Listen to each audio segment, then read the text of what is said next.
Le rapport final sur le système intégré de gestion des ressources humaines de l'État a été remis ce matin au président de la transition. Le rapport rendu public révèle que sur plus de 158 000 agents recensés, près de 36 000 ne se sont jamais présentés au contrôle physique. Le président de la transition a vivement félicité les cadres qui ont participé et a demandé un délai de grâce pour les retardateurs. Un nouveau souffle à la coopération Mali-Émirats Arabes Unis. Le ministre des Affaires étrangères et de la coopération internationale est attendu demain dans la capitale émirati, Abu Dhabi. Abdoulaye Diop devra co-présider avec son homologue la deuxième commission mixte de coopération entre le Mali et les Émirats Arabes Unis. Les enjeux de cette rencontre avec nos envoyés spéciaux, Mohamed Diarra et Djili Magandjabati. C'est parti pour la Supercoupe générale d'armée Assimi Goïta, président de la transition, chef de l'État. Cette 5e édition regroupe toutes les régions du Mali et les équipes de 3 institutions de la République. En match inaugural, la présidence a gagné 1-0 face à Kidal. L'événement était présidé par le Premier ministre. C'est un réel plaisir de vous retrouver pour ce 20h. Mesdames et messieurs, bonsoir et bienvenue. Je le disais, 158 317 agents ont été recensés dans le cadre de la mise en œuvre du système intégré de gestion des ressources humaines de l'État. Mais seulement 122 166 agents ont fait l'objet d'identification physique et biométrique. C'est le constat rendu public par le ministre en charge de la refondation lors de la remise officielle du rapport final sur le CIGRH. 36 151 agents ne se sont jamais présentés au contrôle physique entrepris à cet effet, ce qui coûte à l'État la bagatelle d'environ 48 milliards de francs CFA annuellement. En recevant le rapport, le président de la transition a évoqué l'importance de cet outil dans la gestion intégrée de nos ressources humaines. Il a vivement félicité les cadres qui ont participé à cette œuvre, mais a demandé d'accorder un délai de grâce aux retardateurs avant de passer à la phase de purge.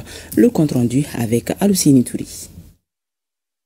La remise de ce rapport au chef de l'État est la traduction de la volonté de l'État du Mali de réussir une gestion efficiente des ressources humaines grâce à la création de fichiers personnalisés pour chaque agent retraçant sa situation passée et actuelle. Le système intégré de gestion des ressources humaines a été mis en place dans le but de réussir la rationalisation des ressources humaines et financières de l'État. C'est un processus inclusif qui a concerné toutes les régions sur l'étendue du pays et les agents travaillant dans nos représentations diplomatiques et consulaires. Ce travail s'est étendu sur la période allant de mai 2022 à septembre 2024. Les principaux résultats des opérations de recensement et d'identification biométrique des agents de l'État et des collectivités territoriales font état de 158 317 agents recensés pour l'ensemble des secteurs, sur lesquels 122 166 agents ont fait l'objet d'identification physique et biométrique. Par conséquent, il se dégage un nombre important d'agents qui ne se sont pas présentés au contrôle physique biométrique. Ce nombre s'élève à 36 151 agents. L'incidence financière annuelle de la prise en charge salariale de ces 36 151 agents non identifiés est estimée à 48 285 231 612 francs CFA. L'installation de l'outil est une étape, dira le ministre de la Refondation. L'autre étape consiste à suivre et à mettre en application les recommandations exprimées dans le rapport d'exécution. Au terme du processus de mise en place du projet SGRH, nous pouvons affirmer que notre administration est dotée d'un outil performant permettant, entre autres, la mise à disposition d'un fichier unique de traitement des salaires des agents de l'État et des collectivités territoriales, l'interconnexion entre les différentes structures en charge de la gestion des ressources humaines, la disponibilité des statistiques fiables pour la gestion prévisionnelle des emplois et des compétences. Aujourd'hui, finie une étape, commence une autre, celle sans laquelle cette œuvre, au lieu d'être un investissement, serait un coût, en l'occurrence la mise en œuvre. La mise en place du dispositif répond aux difficultés que rencontre l'État malien dans sa volonté de bâtir une fonction publique efficiente et une meilleure gestion des ressources. Depuis plusieurs années, notre administration est confrontée à un paradoxe profond, la nécessité de maîtriser les effectifs et la masse salariale, sans pour autant disposer d'informations fiables et consolidées sur ses propres ressources humaines. Parmi les principales causes de ces dysfonctionnements, nous pouvons citer l'insuffisance mise à jour des fichiers personnels au sein des structures de gestion des ressources humaines, le déficit d'interconnexion fonctionnelle entre les services RH de l'État et ceux des collectivités territoriales et l'absence d'un mécanisme unifié de gestion salariale, notamment pour les fonctionnaires des collectivités territoriales. Face à ces diagnostics préoccupants, j'ai instruit le gouvernement de concevoir un système moderne, intégré et sécurisé, le SIGRH, adossé à des données biométriques. Évoquant la qualité et la hauteur du travail accompli par une équipe de cadres maliens, le chef de l'État a suggéré sa solution pour assurer la réussite future du projet. Je me félicite particulièrement que cette solution ait été conçue, développée et mise en œuvre par des techniciens maliens, et ce sur financement exclusif du budget national. Il s'agit là d'un signal fort de notre engagement pour une souveraineté numérique effective au service d'une gouvernance modernisée. Pour assurer la pérennité et l'efficience de ces dispositifs stratégiques, je recommande au gouvernement de prendre en compte les recommandations issues du rapport, parmi lesquelles l'octroi d'un délai de grâce de 3 mois aux agents non recensés, non identifiés ou ne disposant pas de NINA pour régulariser leur situation avant toute application des sanctions prévues en la matière. L'exploitation des données du SIGRH pour l'aide à la décision, l'actualisation régulière des données et leur valorisation comme référence unique de gestion, la digitalisation des actes administratifs et de la gestion du personnel, la digitalisation des dispositifs d'accès et de pointage en remplacement des cahiers de présence et la création d'un comité permanent de suivi de la mise en œuvre du SIGRH. Cette cérémonie est l'expression de la volonté de nos autorités d'insuffler une nouvelle dynamique dans le processus de refondation du Mali à travers une gestion saine, efficace et efficiente de nos ressources humaines et financières. Clôture de la 11e édition de la Journée internationale de la lutte contre la traite humaine.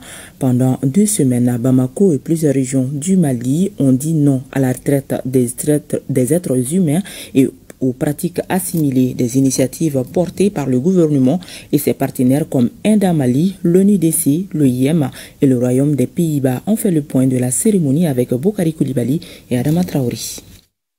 Sensibilisation, formation, plaidoyer, action caritative, voilà les activités qui ont marqué les 2 semaines de campagne de lutte contre la traite des êtres humains avec comme objectif défendre la dignité humaine. Au terme de la campagne, les initiateurs tirent un bilan satisfaisant. Ces activités, portées par une synergie entre les institutions publiques, les partenaires internationaux, les organisations de la société civile, les médias, ont permis de renforcer la visibilité de la lutte contre la traite des personnes au Mali. Elles ont aussi contribué à mobiliser les consciences et à poser les jalons d'une action durable. Nous ouvrons une autre perspective, celle d'un engagement renouvelé, où chacun de nous devient une sentinelle contre l'exploitation humaine, car la traite des personnes n'est pas seulement un crime contre un individu, c'est aussi un crime contre l'humanité tout entière. La bataille se joue aussi sur les terrains numériques.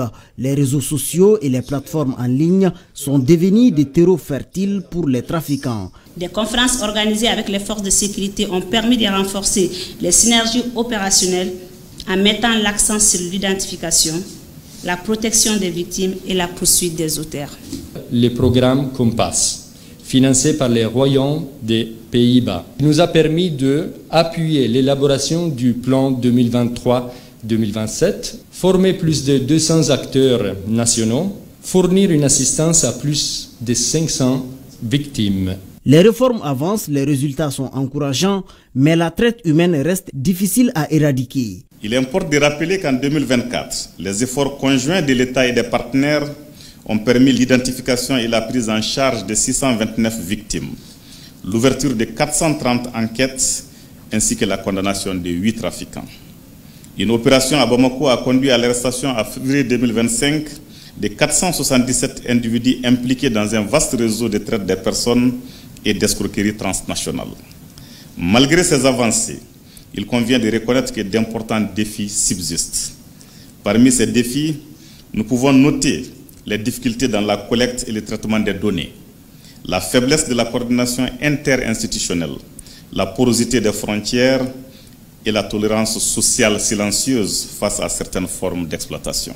Cette année, Enda Mali a été récompensé pour son engagement avec le prix Boubacar Touré. La cérémonie de clôture de la 11e édition de la Journée internationale de lutte contre la traite a été marquée par des projections de vidéos de sensibilisation, une poésie et la visite des stands. Le Mali, membre du Conseil des droits de l'homme des Nations Unies, honore ses engagements et manifeste sa volonté à poursuivre la promotion et la protection des droits de l'homme à travers la validation de l'examen périodique universel. La rencontre de 2 jours regroupe les acteurs impliqués dans l'élaboration du document. Les détails avec Aridou Matina. L'examen périodique universel permet à chaque État membre de faire le point tous les 4 à 5 ans des progrès réalisés en matière des droits de l'homme. Le 2 mai 2023, le Mali a soumis son rapport national au titre du 4e cycle de l'examen et a accepté à ce jour 222 recommandations sur 275. Depuis l'instauration de ce mécanisme au niveau du Conseil des droits de l'homme des Nations Unies, le Mali a toujours participé à cet exercice pour témoigner de sa volonté de faire des droits de l'homme plus une réalité dans notre pays. L'organisation de cette 3e rencontre traduit la volonté des autorités maliennes d'œuvrer pour la réalisation effective des engagements pris lors du 3e cycle de l'EPI en 2018. Elle constitue également une étape clé dans le renforcement de la redevabilité et de la transparence dans la mise en œuvre des 222 recommandations acceptées par le Mali. L'avant-projet du rapport national de mise en œuvre à mi-parcours soumis lors de cette activité pour validation est le fruit de plusieurs rencontres et séances de travail. Le rapport de mise en œuvre à mi-parcours est un outil important pour le suivi de l'examen périodique universel, permettant à l'État de rendre compte de ses progrès en matière de droits de l'homme, de requérir les suggestions d'amélioration objective et inconditionnelle et dénuée de toute considération subjective et de favoriser une meilleure mise en œuvre des recommandations issues du processus. Durant ces 2 jours de travaux, il s'agira d'analyser, de rassembler et d'harmoniser les informations sectorielles pour élaborer un rapport national conséquent, cohérent, répondant aux aspirations des différents départements ministériels et acteurs de la société civile. Les 3 premiers au DEF et au BAC 2025 ont été récompensés par le ministère de l'Éducation nationale. Ils reçoivent chacun une attestation d'excellence pour avoir honoré l'État, les parents et les encadreurs des établissements respectifs. Compte rendu Fadema Keita. L'événement solennel en cours marquera à jamais le parcours de chacun des 3 lauréats au DEF et au baccalauréat malien session de juin 2025.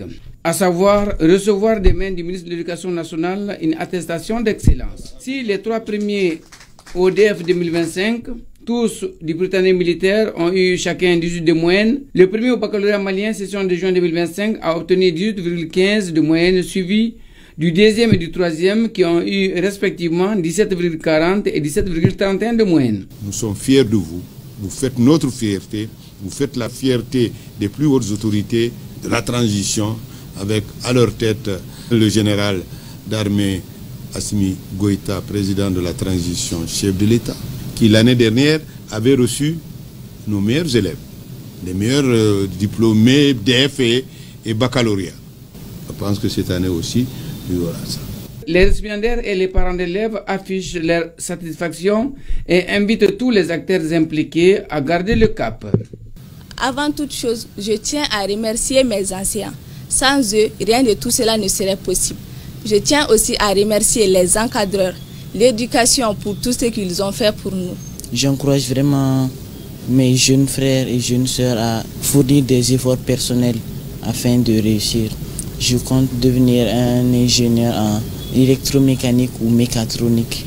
Je suis très heureux de participer à la célébration de nos heureux candidats de cette année, des excellents, qui honorent tout un peuple, toute la nation et surtout les familles des différents lauréats.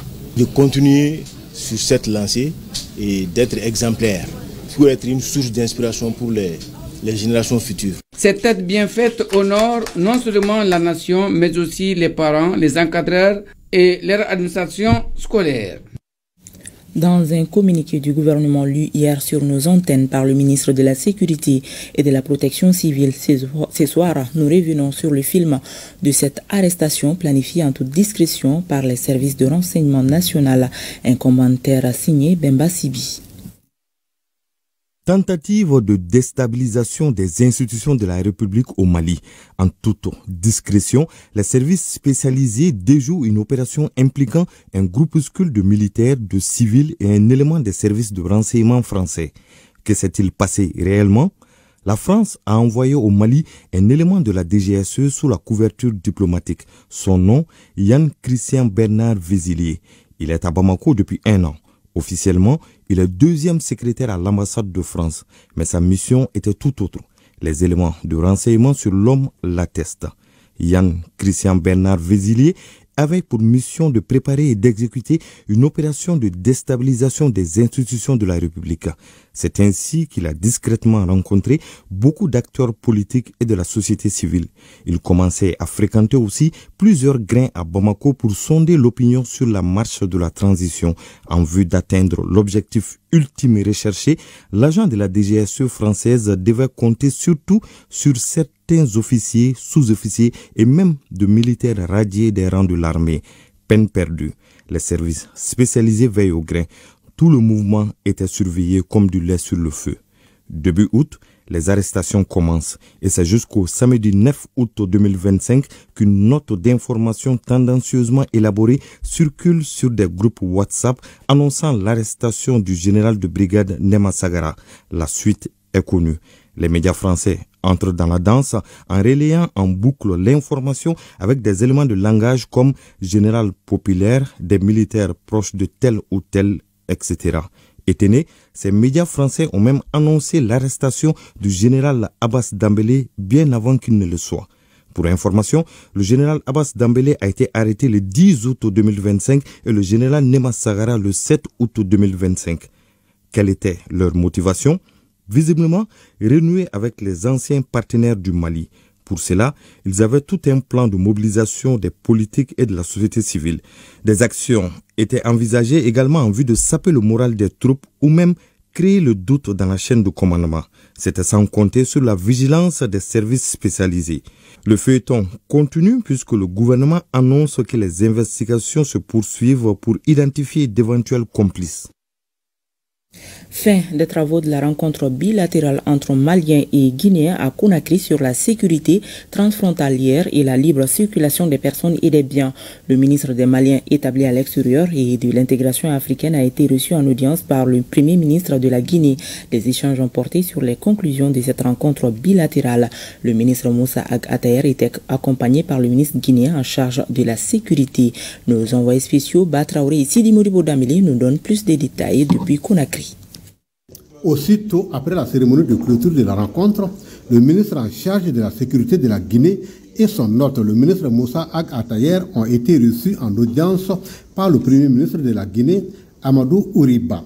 Les deux ministres avaient à cœur de rendre compte au premier ministre de la Guinée du bon déroulement des travaux et surtout des importantes recommandations qui ont sanctionné cette rencontre. Nous vivons dans un espace géopolitique au nom du président de la République, au nom du Premier ministre. Nous leur avons assuré l'engagement du gouvernement guinéen à ne rien ménager pour justement lever toutes les entraves à la libre circulation des personnes et des biens de part et d'autre des frontières.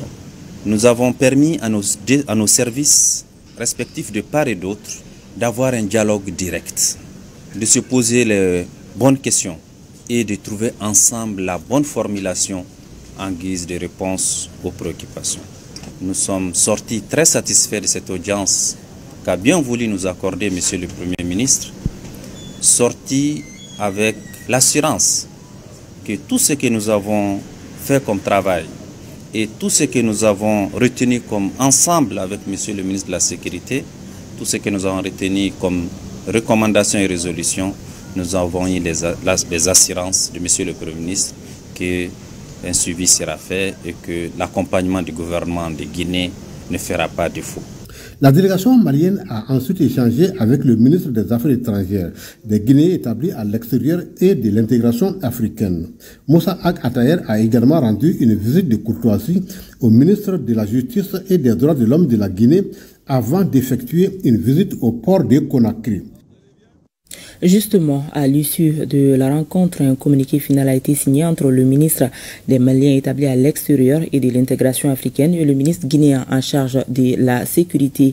La mise en œuvre des recommandations formulées permettra une meilleure sécurisation des citoyens le long de la frontière et sur les tronçons routiers. Nous retrouvons nos envoyés spéciaux, Batraoré et Sidi Moribo Damili. Les 2 jours de travaux entre les délégations maliennes et guinéennes ont permis de formuler d'importantes recommandations, des conclusions dont la mise en œuvre devrait permettre de renforcer la sécurité transfrontalière et de faciliter le déplacement des personnes et de leurs biens sur les axes routiers. À l'issue des échanges fructueux, les 2 parties ont formulé les recommandations ci-après. Mutualiser les efforts de l'ensemble des structures dans la chaîne de transport et de commerce le long du corridor routier inter-État Conakry-Bamako. Organiser régulièrement des opérations conjointes de lutte contre toutes les formes de criminalité transnationale. Organiser des missions conjointes périodiques d'information, de sensibilisation et de contrôle le long du corridor. Dynamiser la coopération en matière sécuritaire. Faciliter la remise simplifiée de police à police. Vulgariser et mettre en œuvre les accords de coopération existants. Accords de coopération bilatérale en matière de sécurité et de protection civile, de coopération économique et commerciale, de transport routier inter-État de voyageurs et de marchandises, etc. Prendre des sanctions à l'encontre des agents indélicats. Renforcer le partage de renseignements entre tous les acteurs impliqués dans la lutte contre toutes les formes de criminalité transnationale organisée. Mettre en œuvre le protocole d'accord réglementant la transhumance inter-État entre le gouvernement de la République du Mali et le gouvernement de la République de Guinée. Les 2 parties ont convenu de pérenniser ces genres de rencontres. La prochaine, dont la date reste à déterminer, aura lieu à Bamako, au Mali. La cérémonie de clôture est marquée par des remises de cadeaux aux membres de la délégation malienne par la partie guinéenne. Je vous le disais, le ministre des Affaires étrangères et de la coopération internationale Abdoulaye Diop est attendu demain samedi aux Émirats arabes unis. Dans la capitale émiratie, Abu Dhabi, il co-présidera avec son homologue la 2e commission mixte de coopération entre le Mali et les Émirats arabes unis. Mais déjà, les experts des 2 pays se concertent pour peaufiner les documents. Plusieurs secteurs sont concernés comme l'agriculture, le commerce, les énergies renouvelables et la culture, ce qui devrait donner un nouveau souffle à la coopération entre les 2 pays. Le récit de nos envoyés spéciaux à Abu Dhabi, Mohamed Diarra et Djeli Chabati. Les Émirats arabes unis ouvrent de nouveau leurs portes au pays de Kankou Moussa. Question de renforcer les liens de coopération bilatérale avec le Mali. Maliens et Émiratis se retrouvent le lundi 18 août 2025 à Abu Dhabi, dans la capitale, pour la 2e session de la commission mixte de coopération après la première tenue en 2018 et qui avait déjà posé les prémices d'un partenariat solide et avantageux. Les opportunités d'affaires, les opportunités d'échanges culturels et économiques sont très importantes entre nos 2 pays, comme l'atteste le nombre de visiteurs maliens qui s'élève à près de 22 600 en nos jours. Donc c'est un pays qui a d'énormes potentialités financières et qui est avec un pays qui a de grands besoins d'investissement dans les secteurs de l'énergie, de l'agriculture, de l'éducation, des sciences et technologies, des finances. Plusieurs secteurs sont concernés par cette coopération. La signature de différents accords et conventions s'inscrit dans la vision du président de la transition car les engagements doivent être conformes aux 3 principes qui guident désormais l'action publique au Mali et nos relations de coopération. Nous avons insisté sur ces aspects-là. Mais les projets qui peuvent, n'est-ce pas, s'ingérer ou en tout cas porter atteinte à la question de notre intégrité ou de notre souveraineté ou des questions qui peuvent ne pas être bénéfiques aux populations sont des questions qui ont été élaguées ici lors de nos discussions. Nous nous réjouissons que la partie émiratie ait compris nos différentes positions. Depuis les premières heures de son indépendance, ce État du Golfe avait manifesté son attachement au Mali, notamment avec la visite à Bamako en décembre 1985 de son président Mohamed Ben Sayed Ben Sultan. Aujourd'hui, les dirigeants des 2 pays s'inscrivent dans la voie tracée par leurs prédécesseurs. Revenons au Mali, précisément en 13e région. Les populations de la région de Djouila viennent de bénéficier de 5 nouveaux forages dans le cadre des œuvres sociales du président de la transition, ce qui vient compléter à 12 le nombre total de forages réalisés dans le Baniko. Ces sources d'eau potable viennent s'ajouter à d'autres appuis de la transition dans la région, compte rendu Moustapha Doumbia et Alassane Sangari. C'est un total de 5 forages, dont un dans la ville de Djouila, un à Fana et 3 dans les villages de Wolomé, Fadabougou et Toula dans la commune de Kaladougou. Ces villages ont en commun des difficultés d'accès à l'eau potable. Les œuvres sociales du président de la transition viennent ainsi pallier ces difficultés. Vraiment, nous sommes très heureux d'avoir bénéficié de ces forages. L'eau est source de vie. Et si les autorités nous donnent des forages, nous ne pouvons que remercier la transition. La santé commence par l'eau et c'est une grosse épine que le président nous enlève du pied. Nous tenons à lui en remercier et nous mesurons toute l'importance de ce geste. Ces 5 nouveaux forages viennent porter à plus de 500 le nombre de forages réalisés dans le cadre des œuvres sociales du président de la transition. La région de Djouila en a bénéficié 12. L'exécutif régional de saisir l'occasion pour rappeler d'autres interventions dans le cadre des œuvres sociales. Son Excellence le général d'armée Assimi Goïta, lui-même homme de parole, depuis son investiture, il a promis de donner 2 tiers de ces fonds de souveraineté aux œuvres sociales. Ces œuvres sociales sont dédiées entre autres au forage, les kits scolaires, l'équipement des hôpitaux. Nous avons tout récemment reçu des kits alimentaires venant de lui pour les 6 cercles de la région.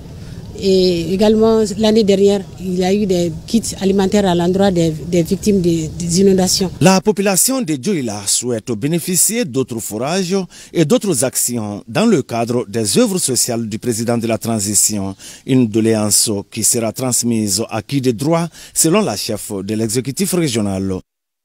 Et à Kidal, plusieurs milliers de tonnes de vivres et de non-vivres sont attendus pour le grand bonheur des populations. Les autorités de la transition font une fois de plus parler leur cœur, nous dit Sidi Elmidi Albaka et Sunkalo Doumbia.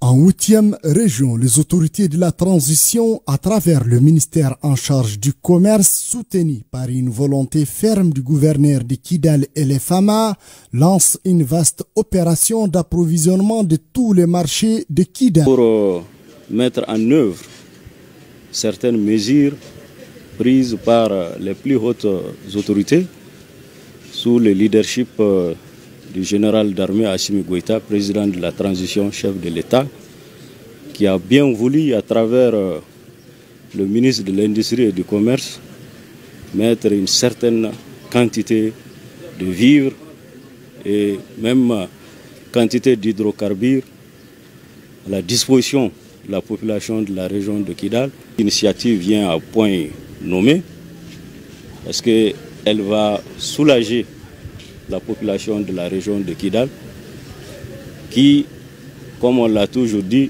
n'a jamais été oubliée par les plus hautes autorités. Plus de 2139 tonnes de vivres et non-vivres destinés à atténuer la souffrance des populations civiles seront acheminées à Kidal, une première du genre. Nous remercions infiniment nos autorités régionales et au plus haut niveau nos autorités au niveau national le président ainsi que les ministres du Commerce qui ont vraiment mis le paquet pour que ces produits-là puissent être mis à notre disposition ou à la disposition de nos communautés. Pour joindre l'utile à l'agréable, l'opérateur économique Sidi Ali Ag Ahmed apporte sa pierre à l'édifice. En témoigne l'ouverture d'une dizaine de magasins de produits alimentaires, tenez-vous bien, à des prix abordables, un geste hautement patriotique. D'un dépôt de produits de première nécessité pour les populations en cette période difficile où la flambée des prix est très grande. Donc nous mettons à la disposition des populations ces produits de première nécessité à un prix abordable. Par cette initiative salvatrice, la société Edgerer International SAR vient d'écrire son nom en lettres d'or dans la mémoire de tous les Kidalois. Ici à Bamako, les membres du comité interministériel de gestion des crises et catastrophes étaient réunis hier. La rencontre avait pour but de faire le bilan des situations, des inondations, de la météorologie et des actions menées par les acteurs concernés sur le terrain allant du 5 au 11 août 2025. Pendant cette période, 4 cas d'inondation ont été enregistrés dans les régions de Koulikoro, Koutiala, Kita et Bamako. Un cas de foudre et une cinquantaine de ménages sinistrés. Le compte rendu de Sokona Kamisoko. Du 5 au 11 août 2025, le Mali a enregistré des vents violents accompagnés de fortes pluies qui ont touché une bonne partie du pays, occasionnant du coup des inondations, des effondrements de maisons et même de pertes en vies humaines. C'est ce qui ressort de la réunion du comité interministériel de gestion des crises et catastrophes. Pendant cette semaine, ils ont constaté qu'il y a au moins 4 inondations. Ensuite, il y a eu un cas de foudre qui s'est passé à Banama. Et ça nous amène à constater qu'il y a eu au moins 57 ménages qui ont été sinistrés. Et nous avons à peu près 648 personnes sinistrées. Et au-delà des sinistrés, il y a eu 61 maisons effondrées. Pour apporter des secours aux victimes, les services compétents de l'État ont été mobilisés tant au niveau de Bamako qu'à l'intérieur du pays. L'État a apporté des assistances au niveau de Nara, au niveau de Bamako, au niveau de Kidal, et ça continue. La mairie de la commune a apporté en tout cas un soutien formidable. Ça permet de soutenir en tout cas les plus nécessités après ces genres de catastrophes. Dans les jours à venir, de fortes pluies sont attendues à travers tout le pays. Les populations sont invitées à se préparer, à être très vigilantes de façon générale et très prudentes dans leurs activités de tous les jours. La pluie, c'est une continuité, donc la saison entame déjà son pic. Les risques d'inondation demeurent toujours et restent très élevés. Auparavant, les membres du comité interministériel de gestion des catastrophes avaient fait le point de la démolition de la diguette au niveau de l'Institut national de recherche du curage de certains caniveaux dans la capitale. De nouvelles propositions ont été faites pour rendre ces actions plus effectives sur le terrain. Et ces communiqués qui viennent de nous en parvenir, le Bureau national des anciens combattants, militaires retraités, veuves et victimes de guerre du Mali et les associations d'anciens combattants de corps d'armée et de service condamnent avec la dernière rigueur la tentative de coup d'État fomentée par un groupe de militaires et civils maliens en complicité avec certains étrangers aux fins de déstabilisation de notre pays. Le Bureau national et l'ensemble des associations d'anciens combattants, militaires retraités, veuves et victimes de guerre du Mali apportent leur soutien indéfectible au général d'armée Assimi Goïta, président de la transition, chef de l'État, pour son engagement patriotique pour le Mali et à son gouvernement, tous déterminés pour la victoire totale dans la lutte contre les terroristes et leurs complices intérieurs et extérieurs dans un Mali stable et développé. Le collectif pour une transition de 5 ans ou plus a appris avec beaucoup de stupéfaction à travers le communiqué 077 du gouvernement de la transition une tentative de coup d'État par un groupe groupuscules d'éléments marginaux des forces armées et de certains civils impliqués dans des actions visant à déstabiliser nos institutions mises aux arrêts. Le collectif condamne fermement toute tentative de subversion et réaffirme son soutien à toutes les initiatives visant à préserver l'unité nationale, consolider la souveraineté du Mali et à éradiquer les forces terroristes qui menacent notre région. Le ministère de l'Éducation nationale vient de tenir un atelier de validation du système durable de l'amélioration des apprentissages avec la collaboration de la communauté éducative SIDAC. Objectif, procéder à la validation du plan de généralisation du SIDAC et de renforcer les capacités des acteurs en matière d'apprentissage. Reportage Fantama Magnetao. La présente rencontre consacrée à la validation du plan national de généralisation du système durable d'amélioration des apprentissages avec la collaboration de la communauté éducative vise à valider un outil conçu pour répondre aux besoins du terrain, fondé sur des normes modernes et porté par une vision nationale partagée. Le but, c'est vraiment de faire comprendre et de faire valider le SIDAC, qui est le système durable d'amélioration des apprentissages. Ça s'inscrit dans l'objectif de la recherche des solutions pour l'implication communautaire dans le système d'apprentissage au niveau du Mali. L'appel consiste vraiment à ce que l'ensemble des acteurs de l'éducation malienne s'approprient du SIDAC. C'est un outil très efficace dans le cadre de l'amélioration de la qualité au niveau des apprentissages. Les acteurs de l'éducation nationale du pays sont engagés afin de promouvoir la mise en œuvre du plan national. Le SIDAC propose une nouvelle manière de penser l'action éducative qui met l'accent sur la participation communautaire. Il replace l'école au cœur de son environnement en reconnaissant que la réussite des élèves est l'affaire de tous. Il valorise l'initiative locale, la redevabilité collective et l'utilisation efficace des données pour guider l'action. Le document qui vous est soumis est le fruit d'un long processus de concertation, de réflexion et d'expérimentation. Il se fonde sur les normes modernes et est porté par une vision nationale partagée. Notons que cette rencontre permettra de mieux comprendre les enjeux de l'apprentissage au Mali, notamment en termes de qualité, d'équité et d'efficacité. La 43e session de la conférence générale de l'UNESCO se tiendra cette année à Samarkand, en Ouzbékistan, du jeudi 30 octobre au jeudi 13 novembre 2025. Pour une honorable participation de la délégation malienne à la dite conférence, un atelier préparatoire s'impose. Organisé par le ministère de l'Éducation nationale en partenariat avec la Commission nationale pour l'UNESCO et l'ICESCO, les 3 jours d'échange sont un espace de conception d'éléments contextuels, d'analyse des documents, projets et priorités maliennes. C'est pour faciliter la plénière aux participants maliens qui seront présents à cette 43e session de la conférence générale de l'UNESCO. L'atelier se tient au Centre national des ressources de l'éducation non formelle. Compte rendu Fadema Keita. La participation du Mali à la 43e session de la conférence générale de l'UNESCO se prépare.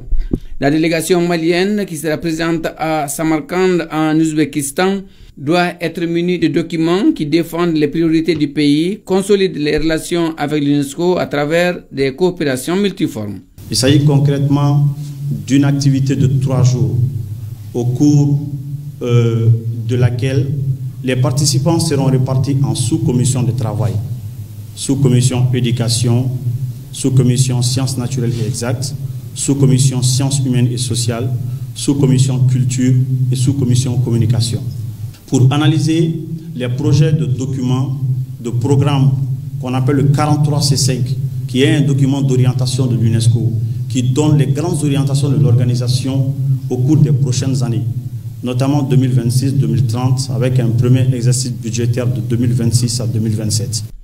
Le bureau de l'UNESCO au Mali s'engage à les orienter pour que le département de l'éducation fasse une participation honorable à la 43e session de la conférence générale de l'UNESCO prévue à Samarkand en Ouzbékistan du jeudi 30 octobre au jeudi 13 novembre 2025.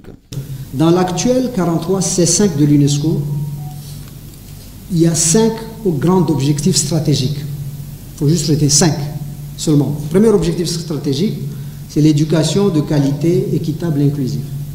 Deuxième axe stratégique, c'est société durable et protection de l'environnement. Troisième axe stratégique, c'est des sociétés justes, pacifiques et inclusives. Quatrième axe stratégique, c'est la technologie au service de l'humain. Cinquième, c'est culture, patrimoine et créativité. Je vous exhorte donc à examiner minutieusement les documents qui vous seront soumis pendant ces 3 jours de travaux. Il s'agit surtout du projet de programme et de budget de l'UNESCO et des projets de résolution. Vos commentaires, observations et suggestions permettront d'élaborer un guide précieux pour les délégués qui nous représenteront à la 43e session de la conférence générale de l'UNESCO. L'atelier de consultation en cours a donc pour but de converger les axes stratégiques de l'organisation et les nouvelles dynamiques pour le Mali. Former une nouvelle génération de syndicalistes capables de défendre les droits des travailleurs avec compétence et sens patriotique. C'est l'objectif d'une session de formation de 3 jours organisée par le Comité national de jeunes travailleurs de l'UNTM. Citoyenneté, leadership et engagement syndical sont les thématiques abordées lors de la session. Un renforcement de capacité qui a vu la participation d'une trentaine de jeunes syndicalistes. Boukari Koulibaly a suivi la cérémonie de clôture. Voici son reportage. Pour mieux défendre les intérêts des travailleurs, il faut des syndicalistes bien formés, porteurs de valeurs citoyennes et patriotiques. C'est dans cette optique que 30 jeunes syndicalistes ont pris part à 3 jours de formation au Palais des Pionniers. Elle a porté sur le leadership, la citoyenneté et l'engagement syndical. Ce cadre de formation au Palais des Pionniers ici nous a permis de comprendre la profondeur d'une nation, le patriotisme et l'essence des citoyens. Nous sortons comme un nouveau citoyen, un nouveau modèle. Un apprentissage qui s'inscrit dans la vision d'un syndicalisme repensé et conscient des enjeux actuels selon les initiateurs. La relève, c'est la jeunesse. Et en vous voyant, on est rassuré davantage. La relève est en train de se constituer. Vous êtes en train de vous former. Vous faites énormément de choses et ça ne peut que rassurer.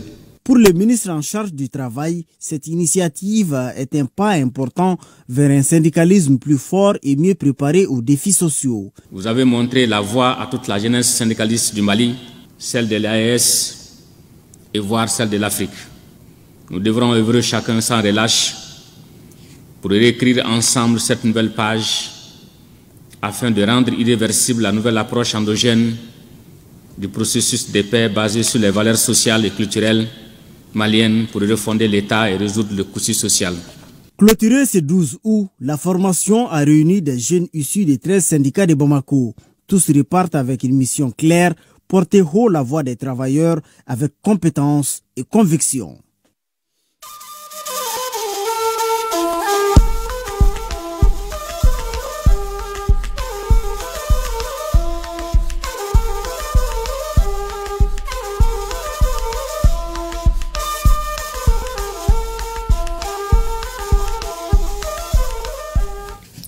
Le Parlement de la Confédération de l'Alliance des États du Sahel prend forme à Ouagadougou.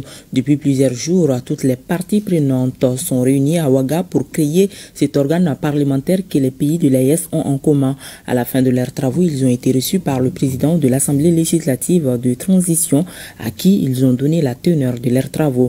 Paul Moyenga et Lambert Souma font le point de cette audience.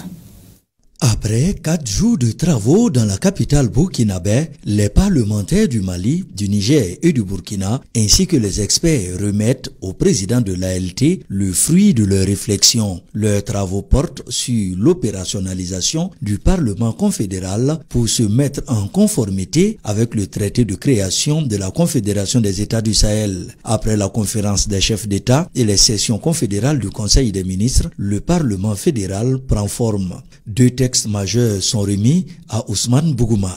Il s'agit du protocole additionnel et du règlement intérieur de la future instance, à savoir la session confédérale des parlements.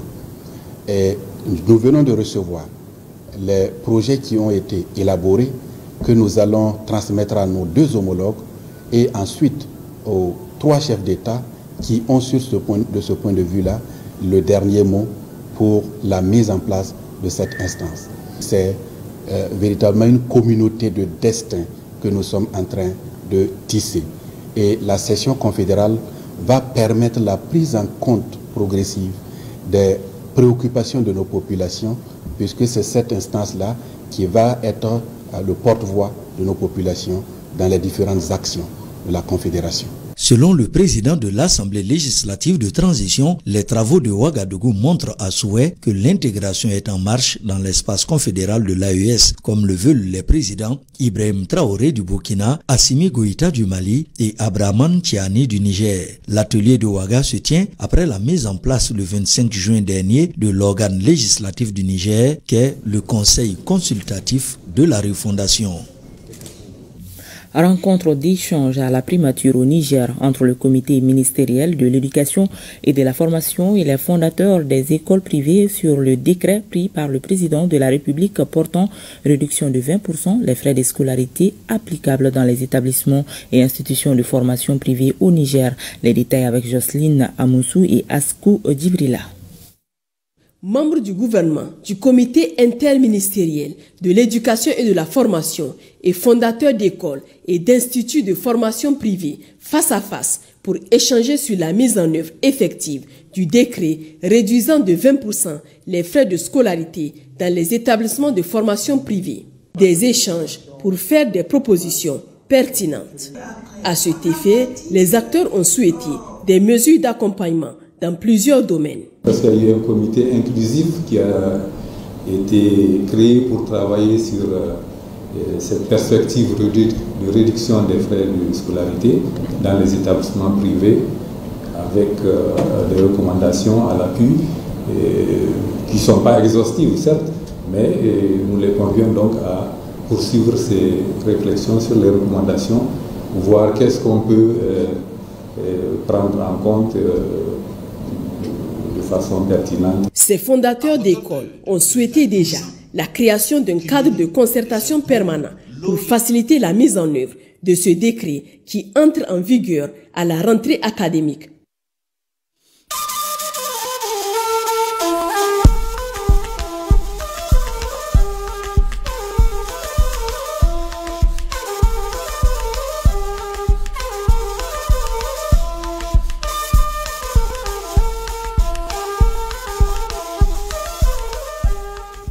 Parlons sport avec la Supercoupe générale d'armée Assimi Goïta édition 2025.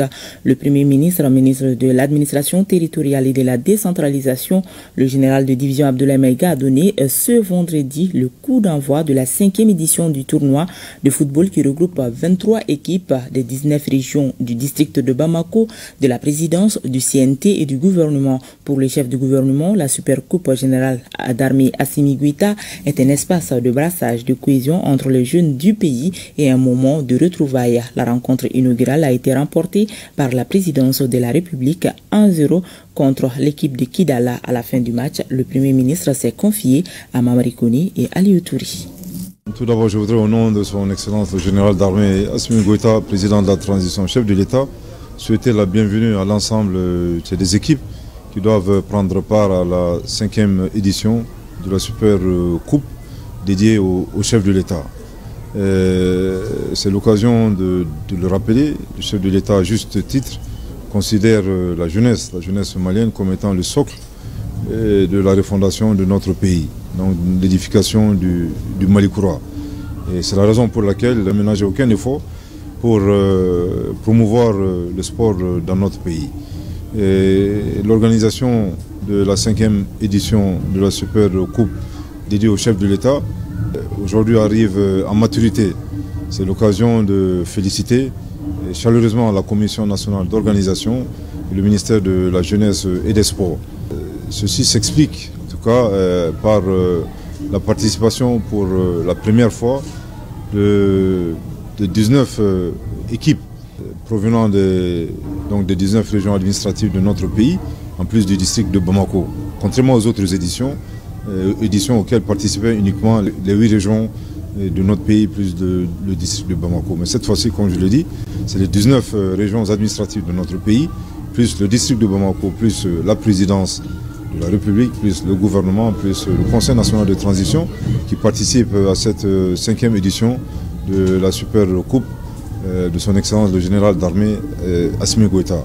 C'est également l'occasion de rappeler les objectifs qui sont recherchés. Et je le dis, c'est de promouvoir la pratique du sport, également de renforcer la cohésion et l'unité nationale. Mais je voudrais quand même ici insister sur une préoccupation, donc un message fort, un message auquel le chef de l'État tient particulièrement, c'est de promouvoir l'esprit de fair play. C'est un sport, c'est un moment de fête, donc il est important que la Super Coupe en tout cas, reste dans cette proportion et dans cette dimension. Donc je voudrais vraiment inviter tous les joueurs vraiment à cultiver et à promouvoir cet esprit de fair play. Ensuite, je voudrais également, par anticipation, en tout cas, tout ce qu'on a vu jusqu'à présent témoigne en suffisance le professionnalisme de la Commission nationale d'organisation et le ministère de la Jeunesse et des Sports. Donc je voudrais vraiment les encourager. Aujourd'hui, c'est le lancement et on prie le bon Dieu que cette 5e édition de la Super Coupe Générale d'Armée Assimi Goïta se passe dans de très bonnes conditions, que ce soit vraiment un moment de fête, que ce soit un moment de cohésion, un moment de retrouvailles pour les fils et les filles de notre pays. Je voudrais également saluer l'implication des forces de défense et de sécurité qui ont pris des mesures fortes afin que cette 5e édition se déroule, comme je l'ai dit, dans de bonnes conditions. Encore une fois, je réitère ce vœu que la 5e édition soit un moment de fête, un moment de joie, un moment de retrouvailles pour notre pays. Suivons à présent le résumé du match avec Seragatou Sissi. La jeunesse du Mali à l'unisson a répondu à l'appel de la commission d'organisation de la Supercoupe Générale d'Armée Assimi Goïta. Pour la 5e année consécutive, les jeunes témoignent au président de la transition chef de l'État leur attachement et reconnaissance. La Supercoupe Générale d'Armée Assimi Goïta, au-delà de son caractère festif, renforce la cohésion et le vivre ensemble. Durant 3 semaines de football, de passion et d'émotion, les Maliens auront les yeux rivés vers les stades Mamadou Konaté et Wenzen Koulibaly pour départager les 23 équipes en compétition. Les 19 régions administratives du Mali et les 3 équipes issues des institutions, la présidence, le gouvernement et le CNT ont défilé sous les notes musicales de l'ensemble instrumental du Mali pour donner un grain de sel musical à l'événement, sans oublier la prestation d'un jeune artiste venu du Burkina Faso. 700 participants, 65 matchs, l'édition 2025 est spéciale. Cette Super Coupe, au nom du président de la transition, est une compétition sportive, culturelle, sociale et éducative qui regroupe toutes les régions du Mali. Elle permet aussi de maintenir les jeunes Maliens dans un environnement sain, tout en évitant la drogue ou d'autres comportements au sein de notre société. L'édition 2025 est exceptionnelle avec la participation de l'ensemble des régions de notre pays. Une première. C'est un moment privilégié où le vivre ensemble, la fraternité, la camaraderie, l'acceptation de l'autre, le respect mutuel dans l'adversité, bref, l'intégration, la cohésion sociale et l'unité nationale sont au cœur des échanges. De la première édition à celle-ci, les jeunes se régalent. La Super Coupe du président de la transition, le général d'armée Assimi Goïta, s'impose désormais comme un rendez-vous majeur du calendrier sportif national, mobilisant non seulement les institutions, mais surtout la jeunesse malienne autour d'objectifs à la fois récréatifs, socio-éducatifs et citoyens. En match d'ouverture, la présidence ici en blanc était opposée à Kidal. Victoire 1-0 des joueurs de la présidence grâce à une réalisation d'Abou Draman Meïté à la 19e minute. Les matchs de cette Supercoupe Générale d'Armée Assimi Goïta se poursuivent jusqu'au 7 septembre, jour de la finale. Page noire de cette édition, un des combattants de la démocratie malienne s'en est allé. Tchablé Dramé s'est éteint le mardi 12 août 2025 à Paris des suites d'une longue maladie à l'âge de 70 ans. Un dernier hommage a été rendu à l'homme politico-militant Tchablé Dramé ce vendredi au terrain de football de Magnambougou. L'ancien président de la République du Mali, Alpha Oumar Kounaré, et son épouse, l'ancien président de la transition, professeur Diankouda Traoré, les anciens ministres et ministres en activité, ses anciens amis et collaborateurs l'ont accompagné à sa dernière demeure au cimetière de Faladjer. Reportage Djema Moussa Kounati. Le Mali a perdu un de ses valeureux fils, Tchablé Dramé. Il a perdu son dernier combat contre la maladie le mardi 12 août 2025 à Paris. Le diplomate dans l'âme, l'homme politique et le militant Tchablé Dramé a été un membre influent des luttes estudiantines et des combats pour l'avènement de la démocratie au Mali. Pour sa famille, Tchablé Dramé était un tisserand qui a su rassembler tout le monde. Il tissait les liens entre tous avec constance et détermination. Dès son retour d'exil en 1991, la maison familiale de Dar Salam accueillait ses frères, sœurs, nièces, neveux, beaux-frères et belles-sœurs. Il nous rappelait à l'ordre si nous avions oublié d'appeler un ami, un membre de la famille, ou simplement d'envoyer un message. Il y a quelques jours, il nous disait « Ignorant Kanou, ignorant Karama ». Son expertise au service du pays lui donnera des initiatives créatrices avec des partenaires au développement qui lui faisaient confiance.